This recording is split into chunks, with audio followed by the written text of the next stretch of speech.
Halo, pernah nggak sih Anda lagi diskusi, terus ngerasa ada orang yang, wah omongannya tuh langsung didengerin, diikuti gitu. Sementara yang lain, idenya mungkin bagus, tapi kok kayaknya, susah banget ya dapat perhatian.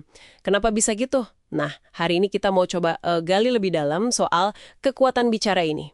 Kita punya macam-macam sumber nih, dari riset soal persuasi, karisma, sampai gimana caranya hadepin percakapan yang ya alot. Jadi misi kita kali ini ngebongkar elemen-elemen kunci yang bikin suara Anda itu nggak cuma sekedar bunyi, tapi beneran didengar, dihargai, dan nunjukin kompetensi Anda. Oke, siap ya? Kita mulai bedah? Oke deh, jadi sumber kita ini bilang, pengaruh itu ternyata bukan cuma soal jabatan atau siapa yang paling sering ngomong, ada ilmunya di baliknya. Betul. Misalnya, prinsip kesukaan. Jadi kita ini cenderung lebih gampang setuju sama orang yang ya kita suka, atau yang ngasih pujian tulus ke kita. Iya, itu satu. Terus ada lagi konsistensi. Orang itu kan suka konsisten ya sama apa yang udah pernah mereka bilang atau lakuin. Oh, jadi kalau udah komitmen A, mereka cenderung bakal terusin A gitu ya? Apalagi kalau di depan umum. Nah, persis. Apalagi kalau aktif, publik, dan sukarela, ini bisa jadi semacam fondasi biar orang lain lebih terbuka sama ide kita selanjutnya. Menarik. Dan ini baru soal persuasi ya, belum masuk ke karisma. Betul. Nah, soal karisma ini sering banget kan dianggap kayak, wah, bakat dari lahir gitu. Padahal, riset nunjukin, ini tuh kumpulan perilaku yang bisa dilatih loh. Oh, bisa dilatih. Gimana caranya? Ya, misalnya nih, pakai metafora yang pas, yang kena, atau cerita yang relevan sama konteksnya. Bisa juga pakai pertanyaan retoris, biar pendengar ikut mikir. Jadi ngajak interaksi ya? Iya, terus tunjukin juga keyakinan kita sama apa yang kita omongin, dan pasang ekspektasi yang, ya, cukup tinggi, tapi realistis. Ini semua ngebangun persepsi kalau kita tuh positif dan kompeten. Dan pasti cara nyampainya juga ngaruh banget kan? Maksudnya yang nonverbal itu, intonasi suara, ekspresi muka, bahasa tubuh kita. Oh, itu krusial banget. Itu semua kan ngirim sinyal kuat soal keyakinan diri kita. Kadang, itu malah yang pertama ditangkap orang lain sebelum mereka benar-benar dengerin isi omongan kita. Bener juga ya, kayak bungkusnya gitu ya. Betul. Itu ngebentuk gimana pesan kita diterima. Dan ada satu lagi nih, alat yang super kuat. Cerita. Cerita ya. Iya, Robert McKee bilang cerita itu bisa penuhi kebutuhan dasar kita sebagai manusia buat memahami pola hidup lewat pengalaman emosional. Jadi bukan cuma urutan kejadian biasa. Bukan. Cerita yang bagus itu ada konfliknya antara harapan dan kenyataan gitu. Nah, justru kalau kita berani ngakuin ada kesulitan atau sisi gelap dalam cerita itu malah bikin ceritanya lebih, gimana ya, lebih otentik, lebih meyakinkan. Wah, menarik banget.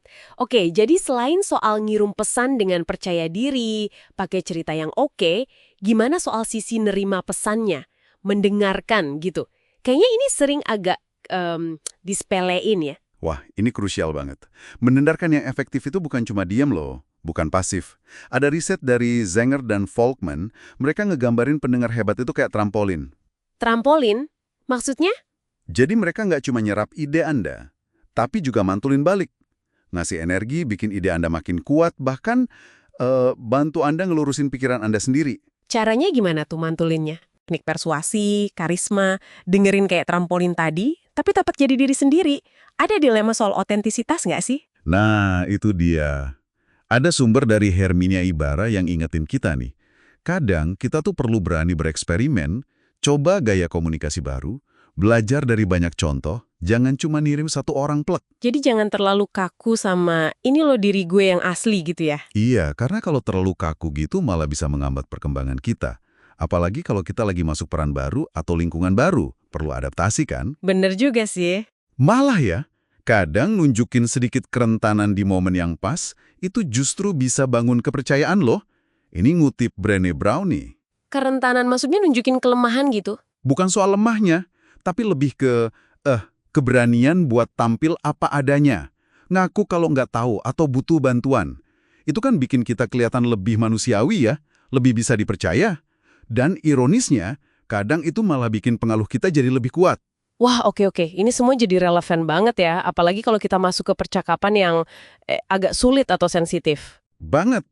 Sumber kita juga nekenin pentingnya kita ngenalin pemicu emosi kita sendiri di situasi kayak gitu. Pemicu emosi, contohnya?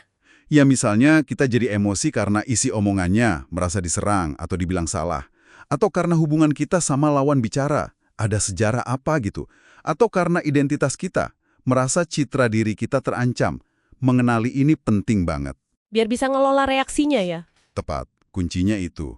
Gimana caranya kita bisa nyampein maksud kita dengan jelas, tapi tetap ngehargain lawan bicara. Fokus ke masalahnya, jangan nyerang orangnya. Dan kadang niat baik kita belum tentu ditangkap sama, ya. Nah, itu juga penting disadari. Niat kita mungkin baik, tapi dampaknya ke orang lain bisa beda. Jadi, kalau ada salah paham, ya kita perlu klarifikasi ulang niat kita. Sambil tetap tenang, jaga tujuan awal percakapan. Ini nunjukin kematangan emosi dan ya kompetensi kita dalam berkomunikasi. Oke, jadi kalau kita coba rangkum nih ya, kekuatan bicara itu ternyata, wah campuran banyak hal ya. Ada persuasi tapi yang etis, ada karisma dan cara penyampaian yang nunjukin percaya diri dan itu bisa diasah. Terus ada kemampuan mendengarkan yang suportif, yang kayak trampolin tadi. Ya, dan juga keberanian buat beradaptasi, nggak kaku, sambil tetap otentik. Plus kemampuan ngelola emosi diri sendiri dan juga ngebaca dinamika dalam percakapan apalagi yang sulit. Betul. Jadi nggak cuma fokus ke apa yang diomongin, tapi coba pahami, kenapa sih orang itu reaksinya begitu? Semua ini nyumbang ke gimana kita didengarin dan dinilai, ya kompeten sama orang lain. Nah, sebagai penutup nih, mungkin satu pertanyaan buat Anda coba renungkan. Dari semua elemen kekuatan bicara yang kita obrolin tadi, persuasi, karisma, mendengarkan, adaptasi, atau ngelola emosi pas percakapan sulit, mana nih kira-kira satu area yang paling pengen Anda latih dalam interaksi Anda selanjutnya? Supaya suara Anda bisa lebih berbobot dan berpengaruh gitu. Coba dipikirkan ya.